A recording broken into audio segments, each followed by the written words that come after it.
Alors, la lecture de la semaine, traditionnelle aussi, avec un petit titre un peu agressif. Oui.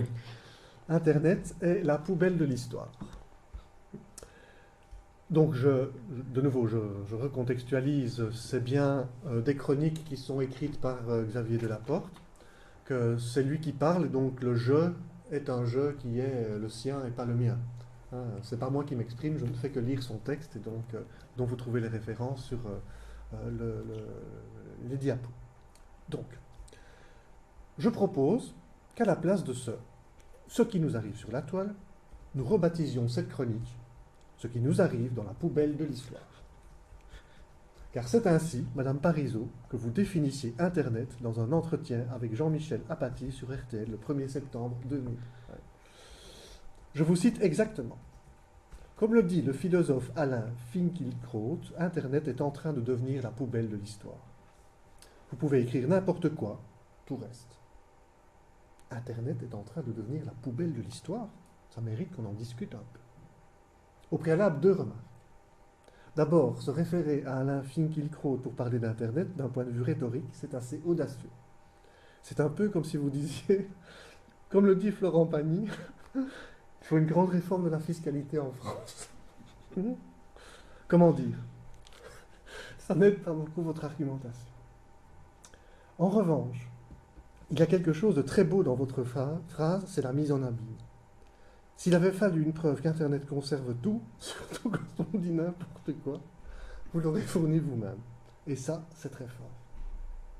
Mais cela fait-il pour autant d'Internet la poubelle de l'histoire? On aurait évidemment un bon millier d'arguments opposés à cette idée. Est-ce dans une poubelle qu'on entend la voix d'Apollinaire disant le pont Mirabeau? Est-ce dans une poubelle qu'on trouve Jane Kelly stupéfait par les longues jambes de Sid Charisse? Des articles de 30 pages sur la controverse scientifique autour de l'origine du chien? Ou des facsimilés de carnets de Proust? Est-ce dans une poubelle qu'on peut zoomer à libitum dans un tableau impressionniste accroché dans un musée de Sydney? Qu'on peut parcourir les rues de Tokyo où on n'ira jamais? Est-ce dans une poubelle qu'on rencontre l'amour, qu'on maintient le contact avec ses petits-enfants partis vivre au Vietnam, qu'on lit au jour le jour les réflexions d'une blogueuse égyptienne qu'on n'a jamais rencontrée? Je pourrais vous accabler d'une liste infinie pour vous faire changer d'avis, mais je ne le ferai pas. Parce qu'à bien y réfléchir, je crois être d'accord avec vous. Car oui, c'est vrai, dans Internet, il y a tout ça, mais il y a aussi autre chose. Des fausses informations, des insultes, du racisme, du sexisme, de la diffamation, de l'arnaque, de la publicité, des photos, des vidéos gore, dégradantes, on y trouve tous les détritus de nos actes et de nos pensées. Figés jusqu'à quand? Dans des serveurs cachés, on ne sait où. Internet est devenu la poubelle de l'histoire.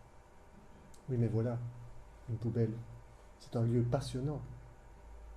Finn Brunton, qui enseigne les médias et la culture à l'Université de New York, vient de publier aux États-Unis une histoire du spam.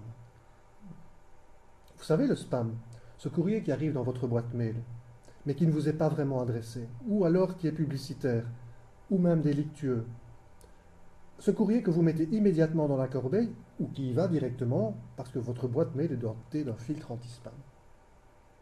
Eh bien, en fouillant dans ces corbeilles, en faisant cette histoire du spam, Finn Brunton fait une histoire de l'Internet.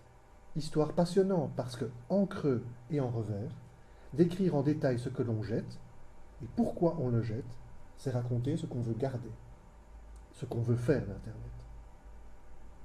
Mais si on réfléchit 2 minutes, ça n'est pas nouveau.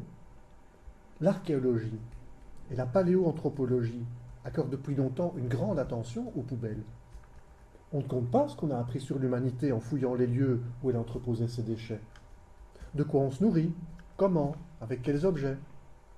Vous savez bien tout ce qu'on peut apprendre d'une poubelle. Eh bien là où Internet est une poubelle magnifique, c'est que c'est une poubelle de l'immatériel, une poubelle de nos curiosités, de nos pensées, de nos fantasmes et nos angoisses. Et en tant que telle, votre phrase devient intéressante. C'est inestimable de pouvoir fouiller cette poubelle mentale. Les scientifiques l'ont déjà compris et y travaillent. Parce que les poubelles peuvent faire l'objet de controverses scientifiques ardentes. Par exemple, les spécialistes de la Grèce ancienne se disputent encore au sujet des tessons de poterie qu'on trouve dans les champs qui entouraient les villages de nos prédécesseurs. Et un Anglais vient d'émettre une hypothèse, les Grecs triaient leurs déchets. Et les champs n'étaient pas des décharges à ciel ouvert, comme on le pensait jusque-là. Intéressant. Où j'ai appris ça? Un blog d'archéologie, lu il y a quelques semaines, sur Internet. Vous savez, la poubelle de l'histoire. Très interpellant. Voilà notre lecture.